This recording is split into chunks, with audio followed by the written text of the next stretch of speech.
نحمدہ ونصلی علی رسولہ الکریم اما بعد اعوذ باللہ من الشیطان الرجیم وَإِذَا قَامُوا إِلَى الصَّلَاةِ قَامُوا كُسَالَىٰ يُرَاءُونَ النَّاسَ وَلَا يَذْكُرُونَ اللَّهَ إِلَّا قَلِيلًا۔ اور یہ منافق جب نماز کے لیے اٹھتے ہیں تو سستی اور قائلی سے نماز پڑھتے ہیں، دکھلاوا کرتے ہیں، شہرت ناموری دوسروں کو دکھانے کے لیے نماز ادا کرتے ہیں، اور نماز میں اللہ کا ذکر نہیں کرتے مگر بہت تھوڑا سا۔ تو اس آیت مبارکہ میں منافقین کی نماز کی ایک پہچان اور شناخت اور کچھ علامات بتائی گئی ہیں۔ پہلی بات یہ بتائی گئی کہ منافق نماز کے لیے اٹھتے ہیں لیکن سستی اور قائلی کے ساتھ۔ اب یہیں سے آپ اندازہ لگائیے کہ جو سستی اور قائلی کرے نماز کے لیے وہ تو ہوا منافق، اور جو تارک صلاح ہو، پکا بے نمازی ہو تو وہ کیا ہے؟ اس کو کیسے مسلمان تسلیم کیا جا سکتا ہے؟ دوسری بات یہاں ارشاد فرمائی یراؤن الناس، دکھلاوے کے لیے نماز پڑھتا ہے، اور دکھلاوا جو ہے، ریاکاری جو ہے، یہ تو بہت بڑا گناہ ہے۔ من صلی یرائی فقد اشرک، اللہ کے نبی صلی اللہ علیہ وسلم نے فرمایا جس نے دکھلاوے کے لیے نماز پڑھی اس نے شرک کیا، اس لیے کہ اس کی وہ نماز اللہ کے لیے نہیں ہے، کسی اور کے لیے ہے، کسی اور مقصد کے لیے ہے، تو یہی تو شرک ہے۔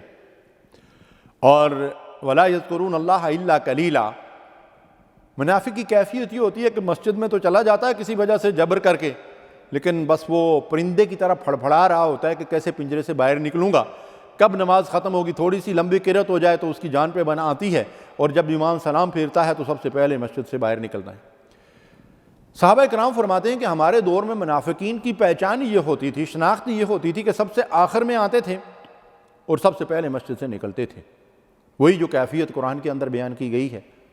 اسی لیے نبی صلی اللہ علیہ وسلم نے فرمایا کہ مردوں کی بہترین صف پہلی صف ہے اور بدترین صف آخری صف ہے، اور عورتوں کی بہترین صف جو ہے آخری صف ہے اور بدترین صف پہلی صف ہے، کیونکہ اس دور میں مردوں کے پیچھے پھر کچھ وقفہ رکھ کر اس کے بعد خواتین کی صفیں جو ہے وہ ہوتی تھیں۔ آج کے دور میں تو اگر کسی مسجد میں یہ انتظام ہو تو خواتین کے لیے بالکل الگ سے انتظام کیا جاتا ہے۔ تو اس سے آپ اندازہ لگائیے کہ یہ احادیث ہماری کیا رہنمائی کرتی ہیں اور قرآن ہمیں کیا کہہ رہا ہے کہ گویا کہ نماز میں سستی اور کاہلی کرنا منافقین کا وطیرہ ہے۔ مولانا صدر الدین اصلاحی رحمۃ اللہ علیہ اس آیت مبارکہ کی تفسیر میں ایک بڑی زبردست بات لکھتے ہیں۔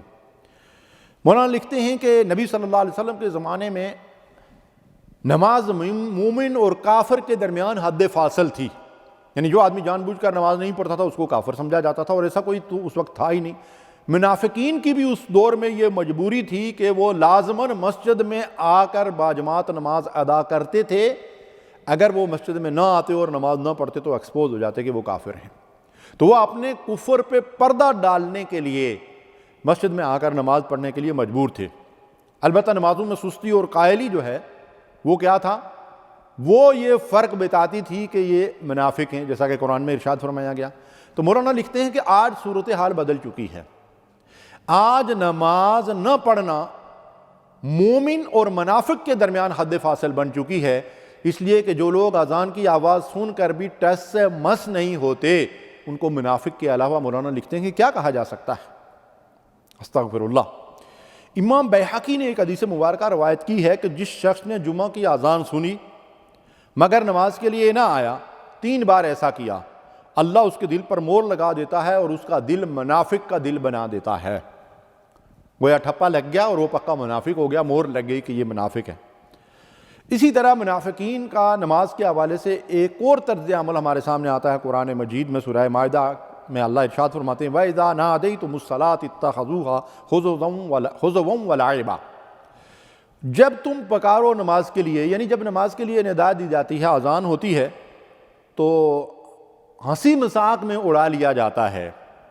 آج بھی آپ دیکھیں نمازیوں کو کیا کہا جاتا ہے؟ جی ملا کی دوڑ مسجد تک ہے، یعنی اس کا مطلب یہ کہ صرف ملا نماز پڑھ رہا ہے، یہ پھبتی جو کسی جاتی ہے یہ نماز کا مذاق اڑایا جاتا ہے جی، کہ ملا کی دوڑ مسجد تک۔ اور بعض گھروں میں جو بے دین گھرانے ہیں ان میں اگر کوئی بچہ پکا نمازی ہو تو گھر والے بھی اس کا تعارف اس طرح کراتے ہیں کہ جی یہ ہمارے ملا جی ہیں اور یہ ہماری ملانی صاحبہ ہیں، استغفر اللہ، یعنی طنز کیا جاتا ہے ان کے اوپر۔ یہ منافقین کی علامتیں ہیں، یہ منافقین کی نشانیاں ہیں، اور یہ طرز عمل ہمارے بعض گھرانوں میں، بے دین گھرانوں میں آج کل پایا جاتا ہے۔ اسی طرح اگر کوئی لڑکی جو ہے وہ پردہ کرتی ہو تو اس کو بھی ملانی کہا جاتا ہے۔ اسی طرح منافقین کا ایک اور کردار نمازوں کے حوالے سے ہمارے سامنے آتا ہے، قرآن مجید میں اس کا ذکر ہے کہ والذین اتخذوا مسجدا ضرارا وکفرا وتفریقا بین المؤمنین، انہوں نے مسجد ضرار بنائی۔ کس لیے بنائی؟ اس کی بنیاد انہوں نے کفر پر رکھی، اور مومنین کے درمیان تفریق پیدا کرنے کے لیے مسجد ضرار کی بنیاد رکھی، جس کو اللہ کے حکم سے رسول اللہ صلی اللہ علیہ وسلم نے غزوہ تبوک سے واپسی پر آگ لگا دی تھی۔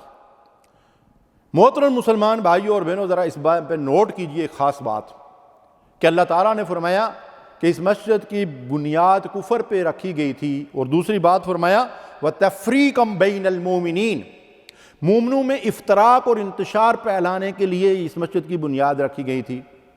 آج ہماری مسجدیں اکثر و بیشتر کیا مسلمانوں کے درمیان تفریق نہیں پیدا کرنے کا ذریعہ بن رہی ہیں؟ میں یہ فتویٰ نہیں دے سکتا، میرے پاس یہ علم نہیں ہے کہ میں ان کو نعوذ باللہ مسجد ضرار قرار دوں، لیکن کیا طرز عمل ہے جس کو ہم ظاہر کر رہے ہیں دنیا کے سامنے؟ یہ دیوبندی کی مسجد ہے، یہ بریلوی کی مسجد ہے، یہ اہل حدیث کی مسجد ہے، یہ شیعہ کی مسجد ہے، یہ سنی کی مسجد ہے، یہ فلاں کی مسجد ہے اور یہ فلاں کی مسجد ہے۔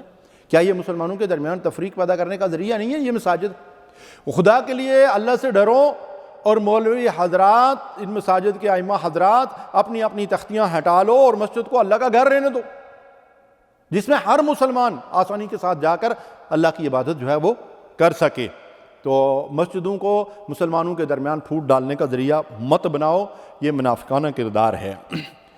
بخاری اور مسلم کی روایت ہے، رسول کریم صلی اللہ علیہ وسلم نے فرمایا کہ منافقین پر فجر اور عشاء سے زیادہ مشکل اور بھاری کوئی نماز نہیں ہے، یعنی منافقین کے لیے مشکل ہیں یہ دو نمازیں پڑھنا۔ ہم بھی اپنی زندگیوں کا جائزہ لیں، فجر کے وقت سوئے رہتے ہیں، عشاء کے وقت کسی اور مصروفیت میں ہوتے ہیں، ٹی وی کے سامنے بیٹھے ہوتے ہیں، نیٹ کھول کے بیٹھے ہوتے ہیں، نمازوں کی پرواہ نہیں ہے، تو یہ خالص منافقانہ کردار ہے۔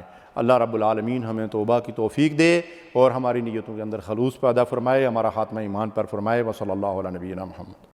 صلو